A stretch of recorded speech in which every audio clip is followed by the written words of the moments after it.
안녕하세요. 아나운서 이희건입니다. 우리가 흔히 단체 급식, 사내 식당 하면 맛있는 음식을 떠올리기 쉬운데요.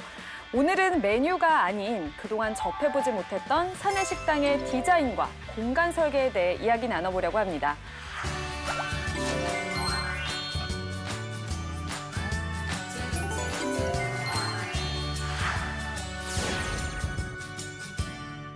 사실 저는 직장인이 아니다 보니까 사내식당에 갈 일이 잘 없잖아요. 근데 그동안 사내식당의 모습도 많이 변했다고 합니다. 어떤가요? 예전에 어디 공장에 있는 직원 식당 갔었는데 거기는 컨베이어 벨트에 이렇게 음식이 나오는 그런 것도 본 적이 있었거든요. 그래서 예전에는 정말 딱 먹고 빨리 가서 일하고 배를 채우는 공간 뭐 그런 개념이었다고 하면 지금은 휴식할 수 있고 리프레시할 수 있고 뭐 이런 공간으로 조금 더 복지의 개념이 많이 이제 가미돼서 공간이 생기고 있는 것 같습니다. 오, 완전 무슨 레스토랑 같은 느낌이 나는데요? 여기는 대우건설 직원 식당이고요.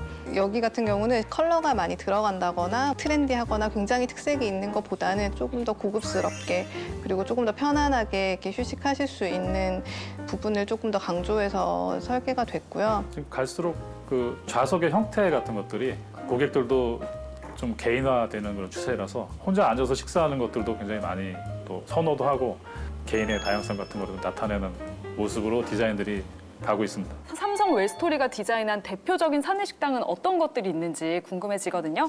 여기는 포스코 센터에 있는 직원 식당이고요. 식당을 들어가면 식당이 이렇게 길게 좀 형성이 되어 있는데 조금 더 오픈된 공간을 느낄 수 있도록 하기 위해서 설계를 했고 그리고 포스코 자체가 이제 철을 만드는 회사이기 때문에 저런 금속 소재라든지 뭐 유리라든지 이런 좀 물성이 강한 소재들을 실제로 좀 적용을 해서 포스코만의 아이덴티티를 조금 더 살려주기 위해서 노력했습니다. 여기는 또 다른 느낌이네요. 이거는 대학 기숙사 식당이고요. 학교를 상징하는 상징색 이런 것들을 실내 천정이라거나 아니면 벽면 같은 데 이제 부분적으로 적용을 해가지고 학교의 전체 캠퍼스 시설의 맥락과 맞춰서 디자인한 거고요. 이야기를 계속 듣다 보니까 디자인을 안 하신 곳이 없을 정도로 굉장히 내로라하는 기업들의 사내식당을 많이 디자인을 하셨어요. 사내식당 같은 경우는 일반 식당이랑 다르게 정해진 시간 안에 굉장히 많은 인원들이 몰리는 곳이잖아요. 혹시 그런 점에 있어서 고려하고 디자인하시는 부분은 있는지 궁금합니다. UX 분석이라고 해서 고객의 어떤 나이나 성별에 의한 어떤 선호도 같은 것들을 사전에 예측을 해서 그런 부분들을 감안해서 설계를 하고 있습니다. 예를 들면 고객 조사를 한다거나 혹은 그 이전에 식수 데이터 같은 것들을 좀 본다거나 해서 사람들이 조금 더 많이 이용을 하게 될 걸로 예상되는 코너를 조금 더 공간을 넓게 준다든지 혹은 조금 더 안쪽으로 배치를 한다든지 뭐 그런 식의 이제 코너 위치나 뭐 공간 레이아웃을 짤 때 그런 것들도 좀 같이 반영을 해서 계획을 잡습니다. 식당에 들어오셔서 배식을 받으시고 좌석에서 식사를 하시고 퇴식할 때까지의 시간 총 한 18분을 저희가 체류 시간으로 보고 있습니다.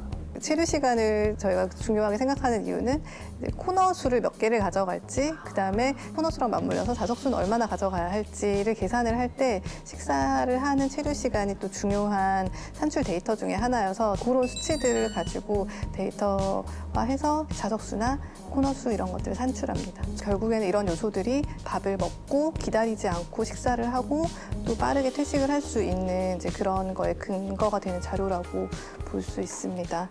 저는 막 디자인이라고 해서 식장 디자인 하면은 그 회사는 옐로우 컬러 막 하면서 이렇게 할 줄 알았는데 굉장히 수학적인 데이터베이스를 통해서 디자인이 처음에 시작이 되네요. 그렇죠.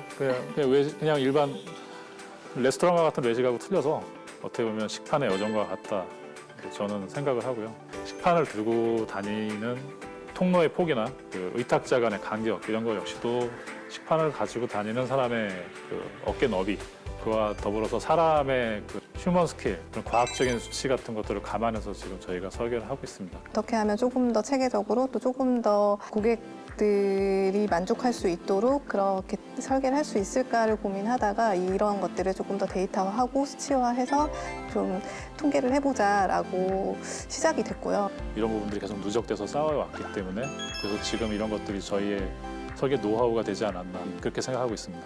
또 사내식당에서 중요한 거는 이 식자재 이동도 굉장히 중요한 요소잖아요. 네. 어떤 동선으로 식자재가 들어오게 되는지, 주차장에서 식자재가 어떤 엘리베이터를 타고 이동하는지 이런 것들을 제일 먼저 체크하고 있고요. 가급적 가까운 거리에 주방 입구를 배치를 해서 식자재가 주방에 들어가면 가장 먼저 검수를 하고 또 전처리를 거친 후에 일부 식자재는 보관을 하게 되고 그 보관한 식자재가 메인 주방으로 들어가서 조리가 이루어지고요. 그 이루어진 조리가 이제 배식대에 가서 고객들에게 배식할 수 있는 그런 준비 과정을 거치게 됩니다.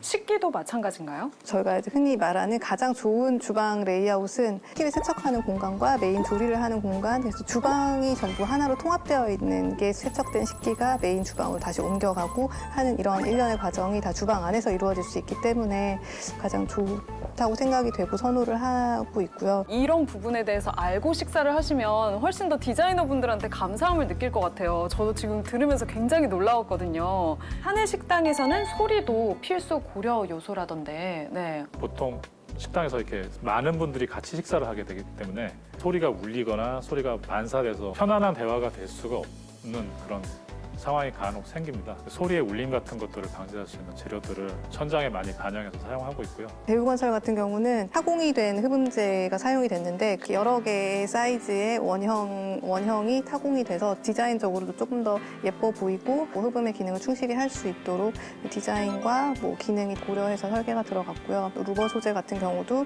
그 소재 자체가 흡음을 하는 건 아니지만 일반적인 평평한 면보다는 훨씬 더 소리를 잡아줄 수 있는 효과가 있어서 디자인적으로도 고려를 해서 사용이 되는 요소고요. 디자인적으로 조금 더 질문을 드려보자면 혹시 바닥 타일이나 이런 것들도 디자인에 맞게 생각을 하시는 건가요? 타일 종류의 패턴을 좀 달리 해준다든지 이 바닥의 패턴과 천정의 형태를 같이 맞춰줌으로써 사람들이 멀리서 봤을 때도 아 저기는 식사를 하는 공간이구나, 동선이구나 이런 게 좀 자연스럽게 인지할 수 있도록 그런 기능을 합니다. 네, 지금까지 삼성 웰스토리 사내 식당들을 함께 보면서 단체 급식의 공간과 디자인에 대해 이야기 나눠봤습니다. 두 분은 어떠셨나요? 제가 하는 일을 이렇게 남한테 설명할 수 있는 이런 기회가 잘 없는데 오늘 모처럼 이런 자리 갖게 돼서 또 제가 하는 일을 돌아볼 수 있어서 좀 의미 깊었고요. 저희 같은 일을 하는 사람들에 대해서 궁금해하는 사람들한테도 재미가 있고 도움이 되는 그런 자료면 좋겠다 생각합니다. 네, 지금까지 삼성 웰스토리의 디자이너 분들과 함께 코멘터리 나눠봤습니다. 오늘 고맙습니다. 고맙습니다.